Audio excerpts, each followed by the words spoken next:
कैराना लोकसभा क्षेत्र की सांसद इकरा हसन के साथ प्रशासनिक अधिकारी एडीएम द्वारा किए गए दुर्व्यवहार ने जनमानस को आश्चर्यचकित और आक्रोशित कर दिया है। ये घटना इसलिए और भी गंभीर मानी जा रही है क्योंकि इकरा हसन न केवल एक जनप्रतिनिधि हैं, बल्कि सादगी, शालीनता और मर्यादित व्यवहार के लिए जानी जाती हैं।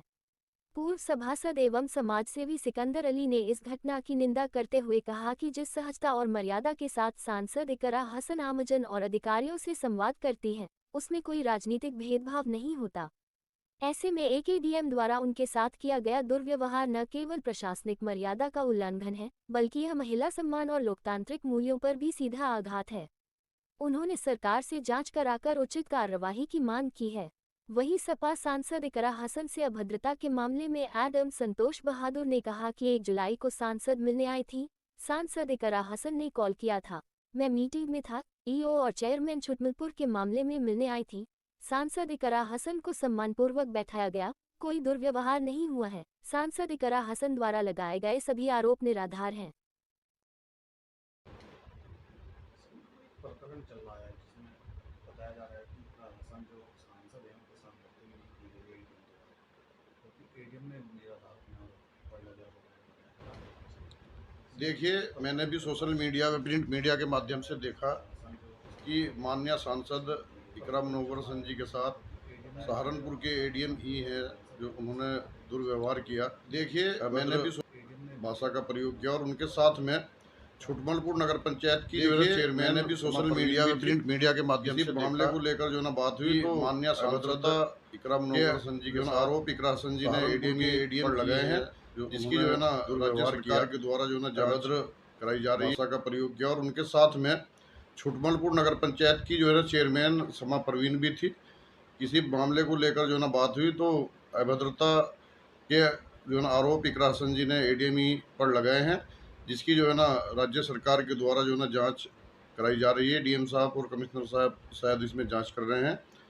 मेरा कहना यह है कि एक सांसद जो है ना जिसका प्रोटोकॉल केंद्र सरकार के एक सचिव के बराबर होता है और एक विदेश से पढ़ी हुई ऑक्सफोर्ड यूनिवर्सिटी से पढ़ी हुई जो ना महिला और ऊपर से वो सांसद भी और दूसरी नगर पंचायत की चेयरमैन दोनों जनता से चुनी हुई निर्वाचित प्रतिनिधि थी और एक विधायिका का एक हिस्सा है।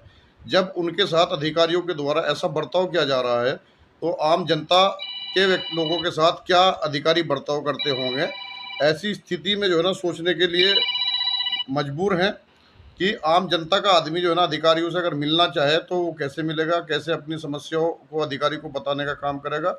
मेरा तो राज्य सरकार से खासकर उच्च अधिकारियों से अनुरोध है कि इस प्रकरण की निष्पक्ष जांच कराई जाए और अगर जांच में जो ना आरोप सत्य पाए जाते हैं इकरा हसन जी के साथ बदतमीजी करने के और चेयरमैन समा परवीन जी के साथ अभद्र व्यवहार करने के, तो ऐसे अधिकारी को तत्काल सरकार जो है ना टर्मिनेट करने का काम करे, क्योंकि जो ना अधिकारियों को शालीन होना जरूरी है और अधिकारी जो है ना कोई विधायिका नहीं है, वो कार्यपालिका है।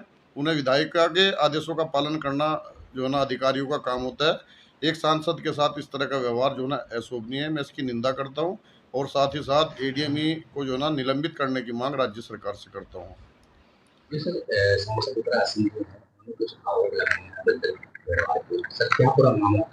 शिकायत करने आई थी, क्या कहना है? 1 जुलाई के दिन की बात है। वो मैं उस समय फील्ड में था, तभी 3 बजे के आसपास एडीएम फाइनेंस का सलील पटेल ने उनका फोन आया कि यहाँ पर माननीय सांसद कैराना यहीं पर बैठी हुई है और वो आपका इंतजार करिए। जैसे ही मैंने सुना मैं तुरंत ही आ गया यहाँ पर और माननीय सांसद को अवगत कराया कि मैं आ गया हूँ ऑफिस में। फिर वो आई यहाँ पे, तो सबसे पहले आते ही उन्होंने कहा कि आपने मेरा फोन तो नहीं उठाया। मैंने बताया कि एक्चुअली मैं मीटिंग में था, उसके बाद फिर निकल गया था और मोबाइल वाइब्रेशन पर लग गया था, इसके कारण मैं देख नहीं पाया। और जैसे ही उन्होंने बताया मैं यहाँ पर आ गया। फिर उन्होंने नगर पंचायत छुटमलपुर को लेकर के यूज के बारे में उन्होंने कहा कि शिकायतें की। तो हमने कहा कि एक लिखित में शिकायत दे दीजिए, क्योंकि ये व्यक्तिगत दोनों के बीच का क्या है क्या नहीं है, अगर योजना को लेकर के या कार्य प्रणाली को लेकर के है तो आप उसकी लिखित में शिकायत दे दीजिए। तो फिर वो कही कि हाँ, इस पर कही नहीं, लिखित में नहीं, आप ऐसे ही कंसीडर करिए। हमने कहा कि ये चूंकि व्यक्तिगत है दोनों के बीच का आपस में, और कोई भी जो शासन की योजना है वो बगैर नगर पंचायत के अध्यक्ष के या जो भी उसका अध्यक्ष होता है चेयरमैन के बिना सिग्नेचर पे कोई आगे कार्रवाई होती नहीं है। और मैंने 2 दिन पहले ही नगर पंचायत की नगर अध्यक्ष और ईओ से मैंने वार्ता भी किया था, तो उसी पर उनके द्वारा कहा नहीं आप ऐसे ही इसकी जांच करा लीजिए। फिर उनके द्वारा जो ये आरोप लगाया गया है कि ऑफिस में उनके द्वारा कहा गया कि गेट आउट, जो तो ये न तो संभव है। मैं लोक सेवक हूँ और अपनी सीमा को जानता हूँ। सरकार के द्वारा भी बार बार माननीय जनप्रतिनिधियों के साथ उनके पत्रों का हो चाहे भाषा शैली का हो, बार बार निर्देश दिया जाता है और हम लोग उसी के अनुकूल व्यवहार भी करते हैं। जहाँ तक उनके आरोप का है तो वो आरोप बिल्कुल ही निराधार है।